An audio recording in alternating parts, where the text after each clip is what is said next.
direi che possiamo partire con la parte scientifica e davvero non avrei sognato un inizio migliore di un relatore che è un grande amico, di cui ho il privilegio di avere l'amicizia, è un ricercatore che ha saputo andare oltre il suo campo di lavoro, dove è molto conosciuto, che è la chirurgia, ma con passione ricerca in altri ambiti, quale la storia dell'arte, e molto trasversali. Quindi professor Renzo Dionigi, emerito professore di chirurgia dell'Ateneo, terrà una lezione sul presentando la nostra Varese dal titolo Varese, The Green City. Prego Renzo.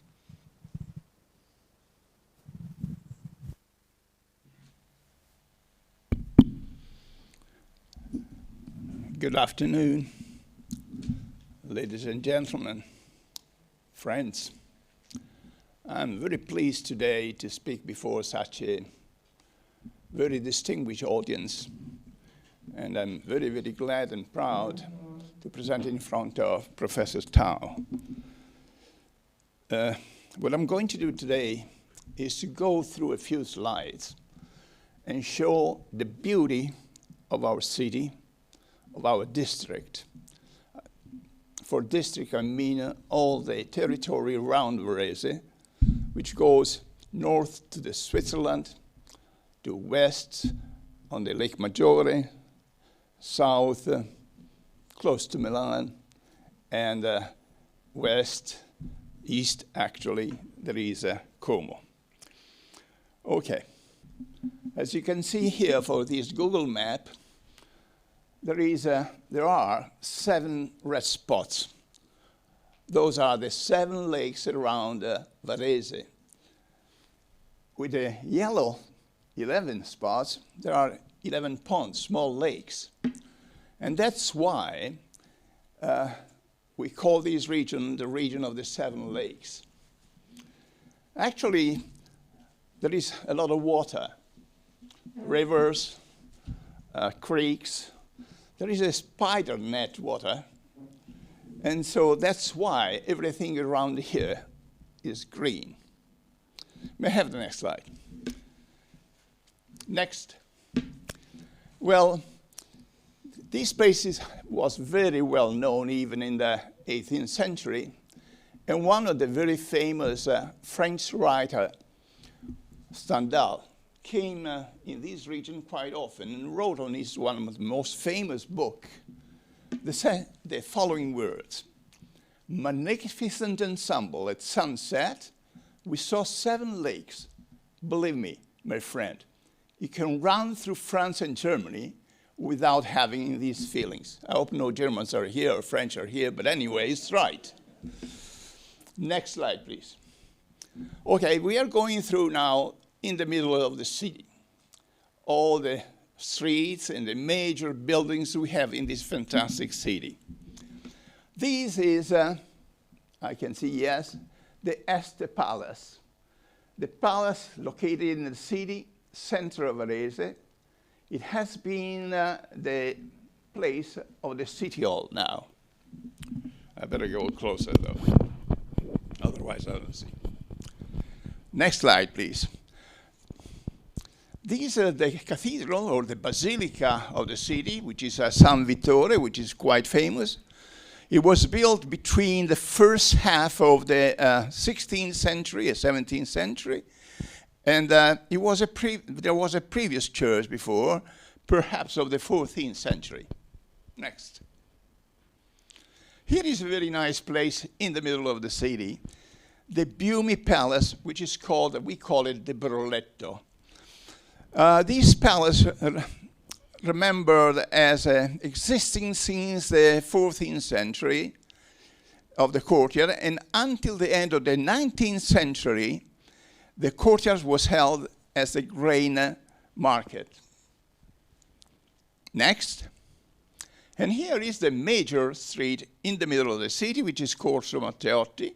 This picture was taken during the lockdown at noon. Nobody was there, just a couple walking in the city, silence all around.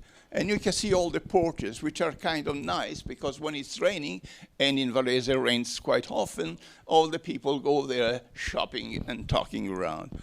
On the little street on the right side of the main course, there is a Gothic window here, which is very, very nice. It's the window of a Casa Perbo in the center of Varese, and it's a Lombard Gothic 15th century window. Next. This is another nice palace, the Villa Recalcati. Villa Recalcati is a Baroque palace in Varese, now headquarters of the province of Varese and the location of the prefecture. At the beginning of the 20th century, the villa was transformed in the Varese Grand Hotel Excelsior. Now it is the province and the prefecture. Next. And now this is the place where we are. This is Villa Toeplitz. Villa Toeplitz is a historic villa built in 1901 and subsequently named after the banker Joseph Leopold Toeplitz, who was the founder of the Banca Commerciale Italiana, one of the most famous banks in Italy, probably one of the first also, who bought the villa in 1914. It previously belonged to the Hennesen German family that used it as a country holiday house. Today it's one of the many locations of the Insubria, of the University of Insubria, and that's why we are here. Next. Here is a part of the park with the fountains we have. I think it's one of the best parks in the city. And when it's a sunny day, you can see how crowded it is of children and also old men. They come here quite often just for their walk. Next. Villa Mirabello is another villa, not exaggerating nice, but anyway, it's a very famous because it's a villa located with a complex of the gardens of the Palazzo Extensor in the back of the city hall, built during the 18th century, and now it houses the Civic Archaeological Museum. Next. This is Villa Milius. Villa Milius is owned by the municipality now. The large part of the villa is used as a public garden, and the building will soon, we hope very soon, be used for the Academy of Gastronomy. We'll be very happy to have a kind of university of gastronomy, and that is in the project of the Lord Mayor. Next. This is the famous Villa Andrea Ponte. The villa was built between the 1858 and 59 by the architect Balzaretto. The structure is Gothic, it's a Venetian style. It's not very, very elegant from outside. It's a little bit fake, I would say, in this place of the country. But anyway, it's nice for meetings. There are beautiful halls over there with nice frescoes inside, depicting even Alessandro Volta giving the pile to Napoleon. Next. And this is the pearl, our jewel, the Sacromonte. You should know that in this area, in the Prealps, there are something like 7 Sacrimonti. Sacrimonti were built here at the beginning of the 16th century as a barrier against the Protestant in order to avoid that heresy, according to them, could interfere with our Catholic religion. And this is a very famous Sacred Mountain, which is here depicted in a beautiful 16th century engraving. The Sacred Mountain of Varese is one of the Sacrimonti of the Italian region of Lombardy and Piedmont. There are only in Lombardy and Piedmont. If you go to the Veneto, on the east side of the country, even on the Prealps, they don't have Sacrimonti, because we are in the border with Switzerland, where the Calvinists were trying to come down and convert. The Sacred Mountain of Varese is one of the 9 Sacrimonti of this region, which were inscribed on the UNESCO list of World Heritage Sites in 2003. It is a few kilometers from the city, 3 or 4 kilometers from the city. It consists of the Holy Road that you can see there going up as a zigzag, built in the 17th century, and up on the hill there is the sanctuary. The Holy Road with the 14 chapels rises the mountain up to the little village of Santa Maria del Monte, and it ends with a basilica dedicated to the Virgin. Every chapel represents one of the mysteries of the Rosary. Beautiful chapel, but most beautiful is what is inside. Let's have the next one, please. These are the architecture of the chapels. On the left side, you see the 14th chapel, which is the chapel entitled The Presentation of Jesus to the Temple. On the right, we have the 12th chapel, The Ascension of Jesus to the Heaven. Next. The 14th chapel, The Assumption of the Virgin to the Heaven. Let me tell you, it is quite heavy to walk up to the mountain because there are 3.5 kilometers, and between the 6th chapel and the 10th chapel, I can tell you, you can get short of breath. No, at my age, of course, but the young people go up and run. Next. And what's so beautiful? That's what I mean, inside. Unfortunately, we cannot see very well inside the chapels because there are windows, there are grates, the illumination is not very good. But if you have the opportunity to go inside with a guide, which is possible, you can see how many beautiful terracotta and wooden sculpture. They are all high, so high, like a person. And here is the 5th chapel sculptures with the Christ among doctors. Next. The 8th chapel, Jesus crowned by thorns. You can see the violence of all these people. It's very interesting, you know. And the same sculptors that made the sculpture in the Sacromonte of Varallo, which is quite close to here. And so all these artists were coming up and down from one Sacromonte to another in order to make these beautiful sculptures. Next. And this is the most famous, the 10th chapel, the crucifixion. You can see all these beautiful frames. Inside this chapel, there are 55 sculptures of wood of all these fantastic scenes. Next. Some example of what you can see inside. I was curious, being a doctor, to find out between all the sculptures, there are even 7 men with goiters, like you can see there. They all participated during the flagellation. When everything is doing against Christ, there are people with goiter. Goiter because the area was epidemiological full of goiters in those days because the lack of iodine. But anyway, also because they were representing the bad people. That's why. Next.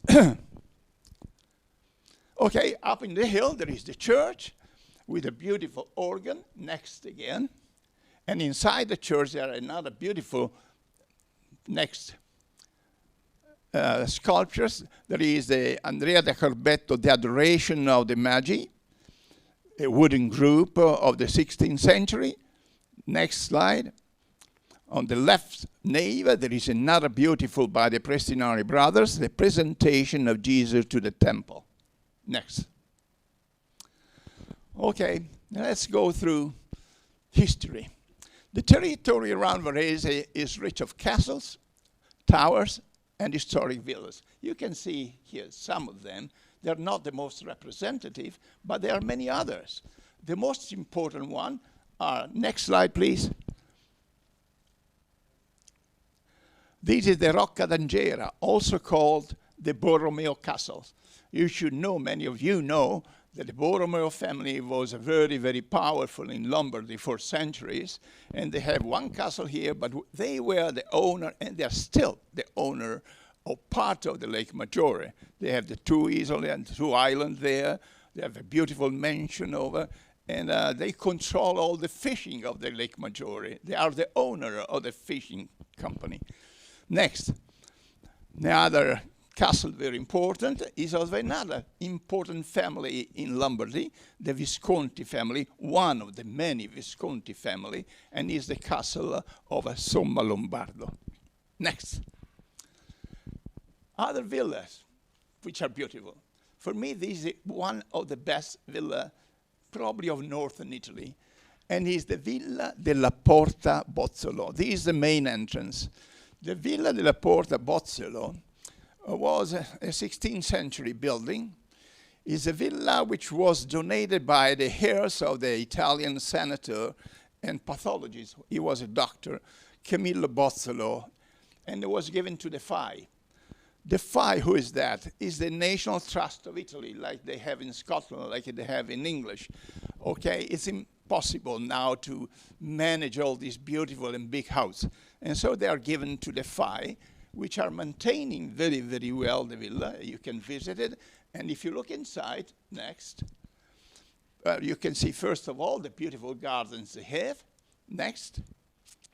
And the many apartments they have there. They have many, many rooms. And very characteristics are the doors. The doors are all painted with flowers of different colors. And each door, there are 52 doors like that, are completely different one from the other. Next, one of the many bedrooms they have in, and next again, this is the kitchen. The kitchen is fantastic because the kitchen is where the cook and the servants were cooking for the noble people. And you can see it's still maintained very, very well as a museum. But it gives you an idea of the life here in the 18th century. Next. Another villa is the Villa Chiconia Mozoni, which used to be, if I don't remember well, a hunting lodge at the beginning. Look at a hunting lodge like this. Anyway, has been transformed, and it's not donated by FAI. The owner is still there, and so he opens the doors of the house a couple of days a week. Next. Another villa is Villa Cagnola. Why Villa Cagnola is famous? Villa Cagnola is in Gazzara. It's famous for his museum. Well, let me tell you, in such a small city like Varese, 100,000 inhabitants, probably less, there are something like 9 museums, which is great. And the museum of Villa Cagnola is quite peculiar. Next. Here is one of the paintings representing Villa Cagnola by Botzolo, 1859. But why is famous? Next. Because there is a lot of porcelain museum. There is a porcelain museum with beautiful pieces. And here are 2 pieces of the Della Robbia, one of the most famous artists of Tuscany. And these are the terracotta covered with polychrome animals. Is the ornamental vases with fruit triumph. It's triumph of fruit. Next. And here is the one I like the best.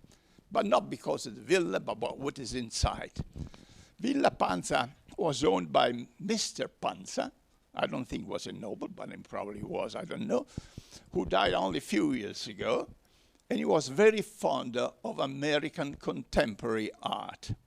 And so he went to New York. New York had Castello. The Castello, yes, is a art seller in New York. And he bought the most important and fascinating paintings of the American contemporary art. And he invited some artists to come in his own house and do something different. We'll see something different now. Next. First of all, in the entrance, there is in the courtyard is a water cone. You can see over there, there is a water cone on the left with water flushing in, where everything reflects the sky, the walls of the building, and if you go there, your face. And so if you go there at the sunset, you have a fantastic view just watching inside this cone of water. Next. Here was what I mean as American contemporary art. There are many, many abstract light installations. The most famous is Dan Flavin with these couple of fluorescent lights, which was made here in 1968. Next, some more. The different rooms, different colors, different installation. Here is an Afterlight installation with fluorescent light. Here, the orange corridor, and then the green room over there.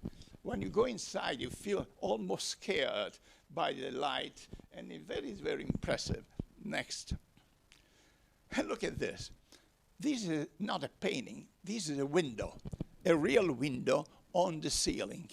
And I took this picture when the jet just went through. You can see the wake still. But if you go to the sunset, you see the reddish clouds. If you go when it's raining and there is a storm, the rains come in, and it's something unique. Next. Here is a billiard room with a monochrome Untitled. Phil Sims is very famous in America and here for Villa Panza for these 3 monochrome. No colors, just one color. The yellow, the light blue, the dark blue.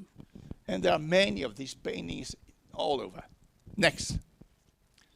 Another museum, the Lodovico Poliagi house. Going up the Sacred Mountain, there is the Poliagi Architect House. Poliagi was an architect, and he transformed his house in a museum. And if you can see here, next, why he was so famous.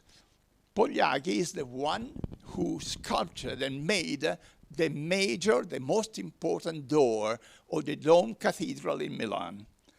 And inside the house, there is the plaster cast over there, the model that he used in order to build in bronze the major door of the Cathedral of Milan.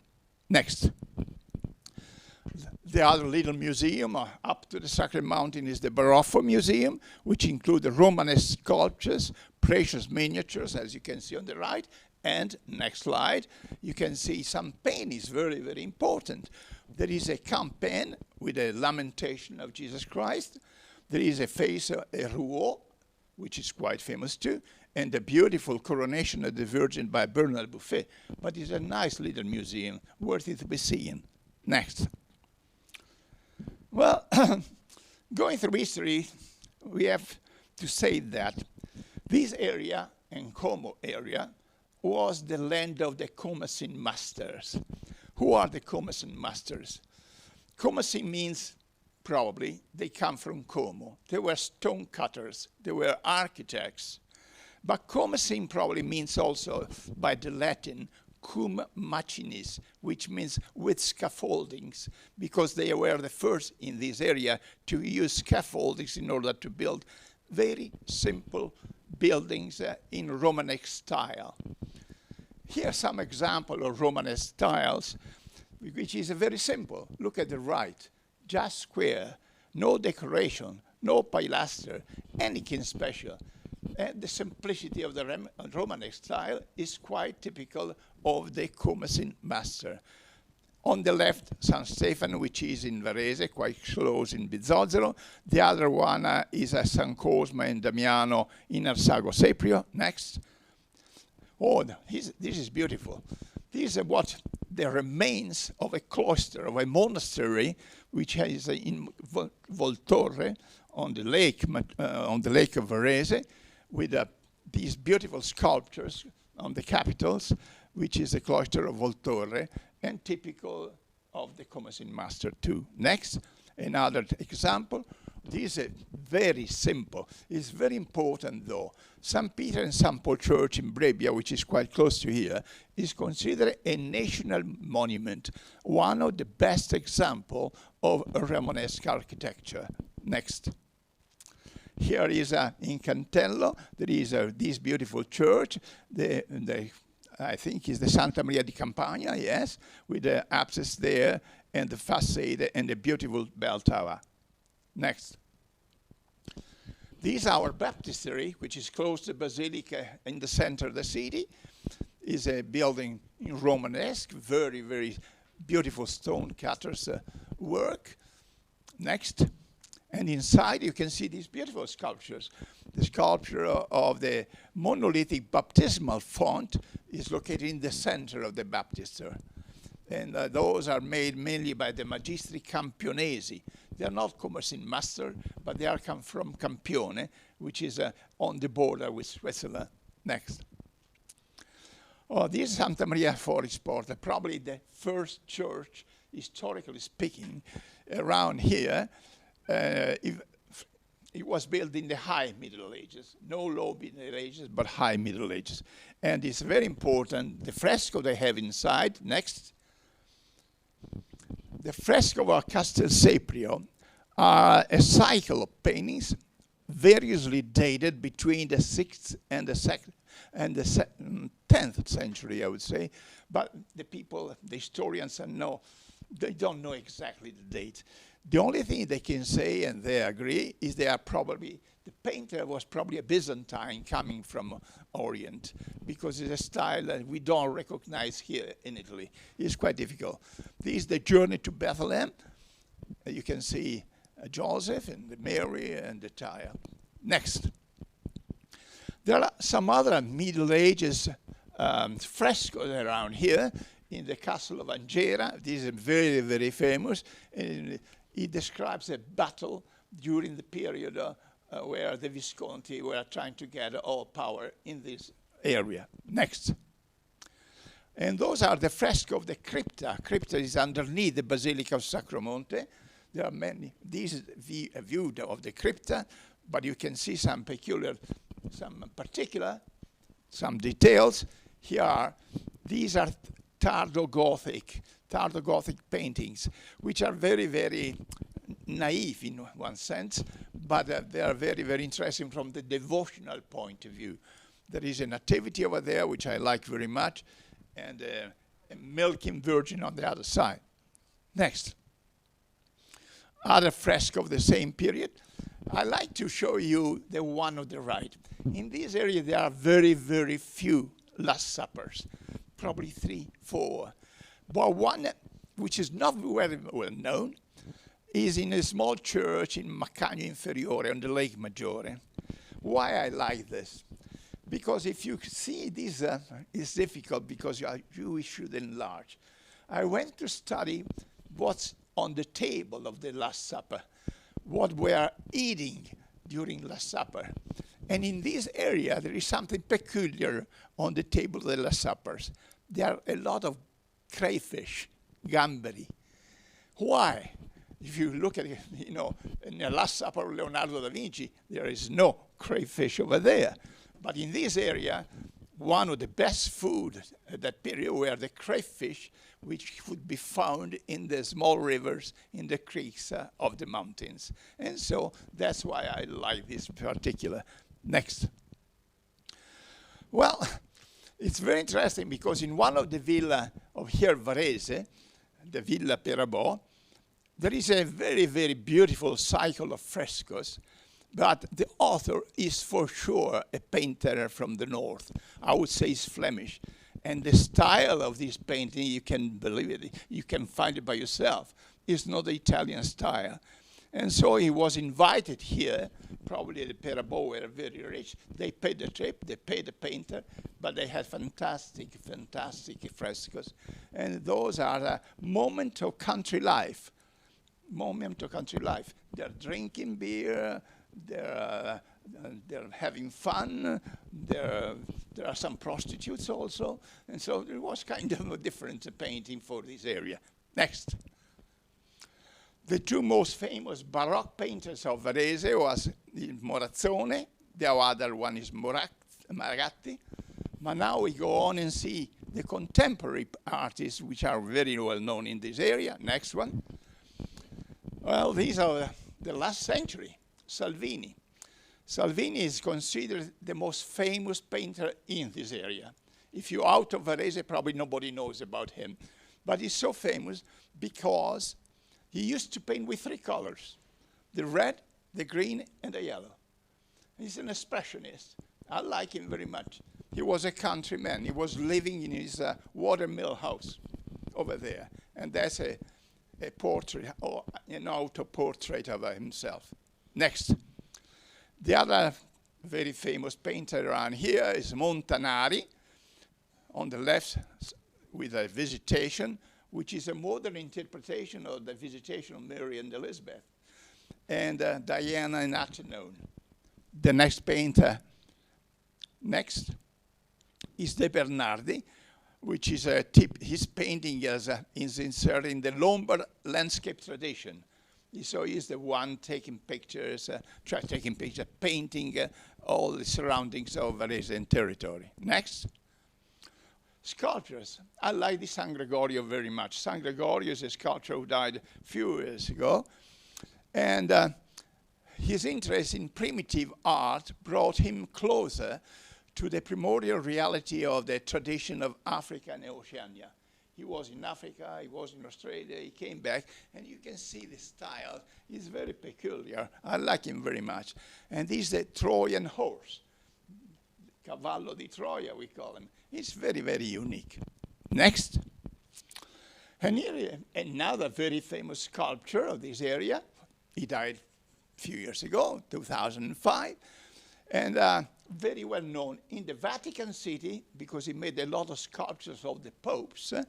And in Germany also, because he made the seventh sculpture of the seven Göttingen, a bronze complex of the Parliament Square in Hanover. Next. Another very interesting painter of Varese, of the area, is Enrique Barrier. Enrique Barrier was a close friend of Picasso, and but also he joined a group of Cobra.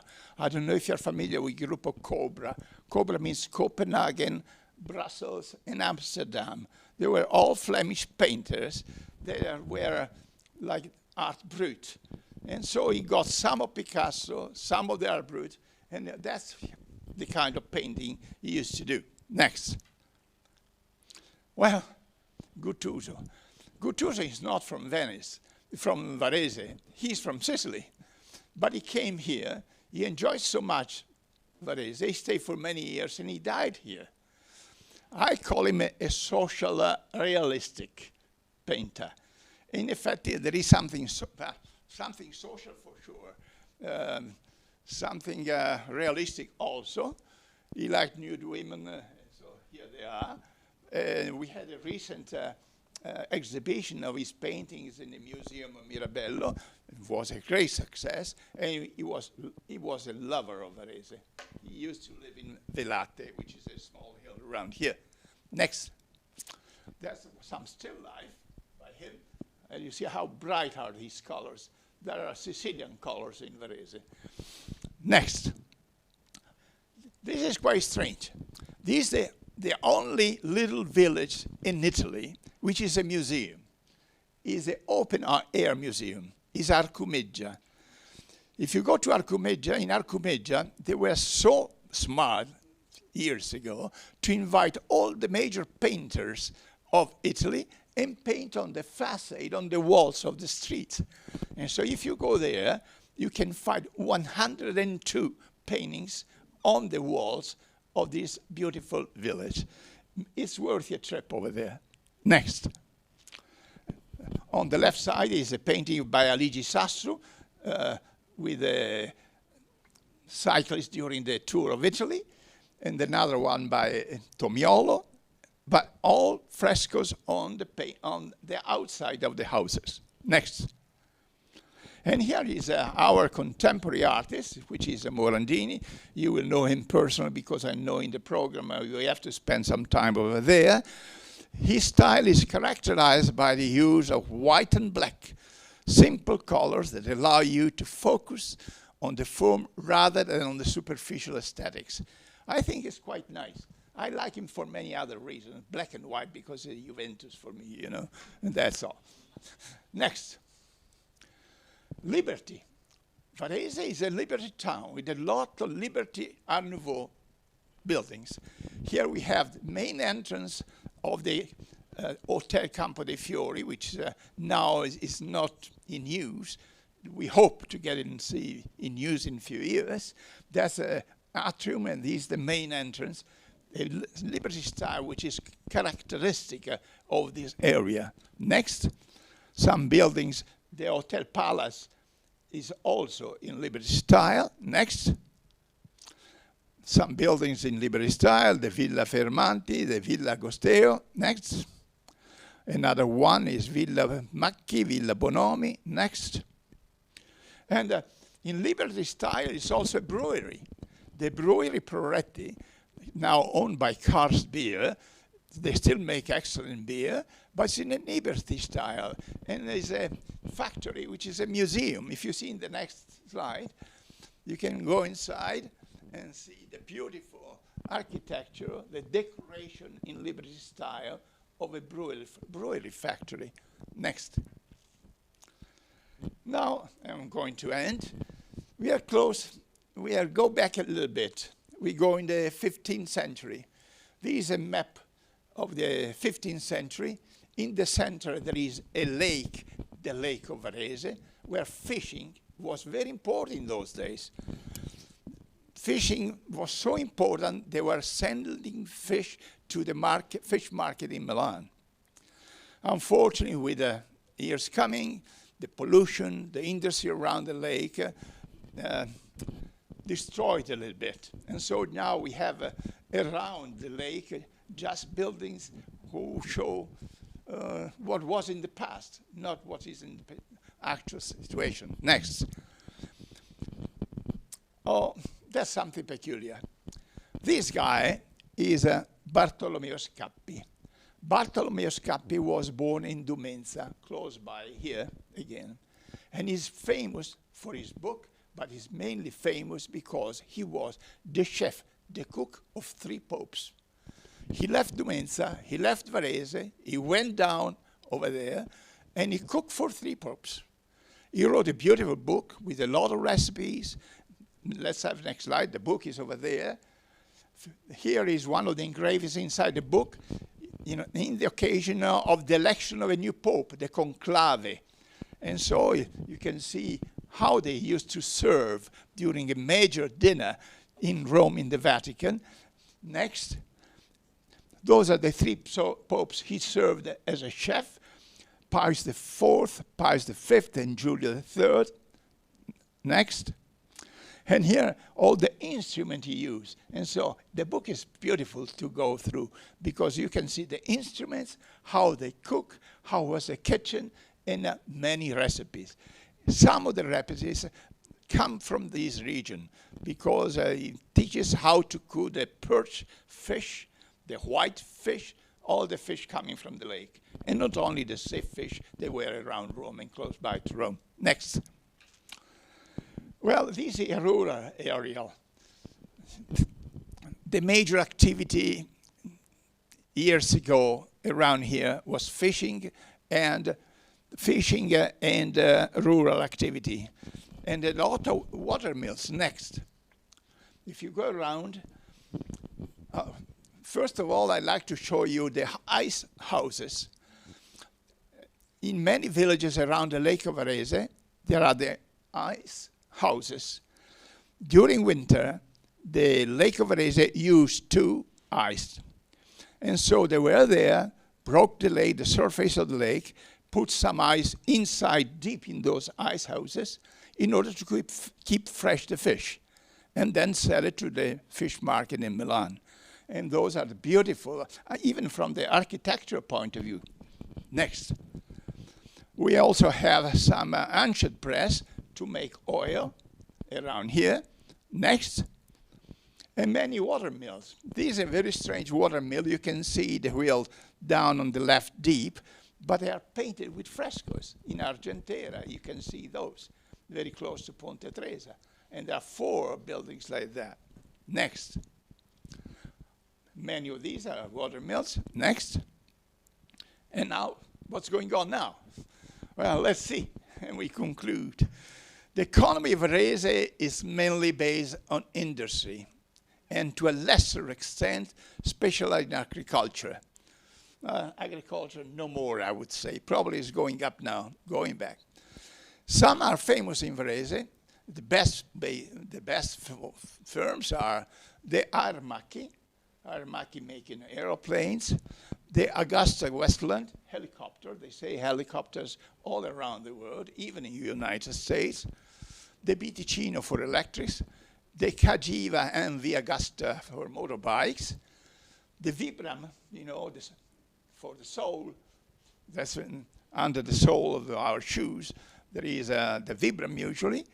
the Prealpi for cheese, the Mazzucchelli for plastica, and the very, very famous Mozoni, which is known all over the world.